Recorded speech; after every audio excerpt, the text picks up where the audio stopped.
वर्षानुवर्षाचा अभ्यास, महिनोमहिनीची तयारी आणि परीक्षा सुरू होण्याआधीच प्रश्नपत्रिका फुटल्याची बातमी. महाराष्ट्रातील लाखो स्पर्धा परीक्षा देणाऱ्या विद्यार्थ्यांसाठी हा संताप आणि नैराश्याचा विषय ठरला होता.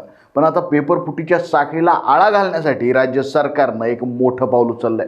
महाराष्ट्रात पेपर फुटी आणि परीक्षा गैरव्यवहार रोखण्यासाठी केंद्र सरकारचा कठोर कायदा लागू करण्याच्या प्रक्रियेला वेग देण्याचा निर्णय घेण्यात आलाय.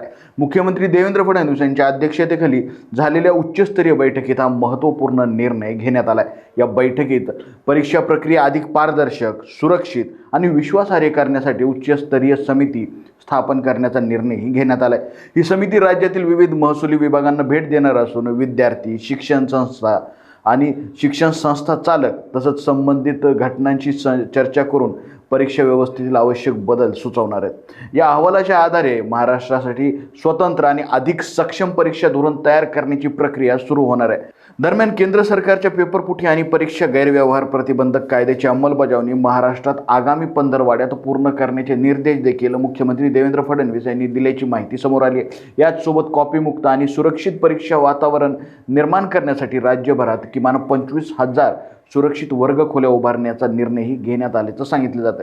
या निर्णयामुळे पेपरफुटीच्या घटनांवर कितपत प्रभावी नियंत्रण मिळतं आहे, परीक्षा प्रक्रिया किती सुरक्षित होते आणि विद्यार्थ्यांच्या परीक्षेवरील विश्वास आणखी किती दृढ होतं याकडे आता संपूर्ण महाराष्ट्राचं लक्ष लागलं आहे.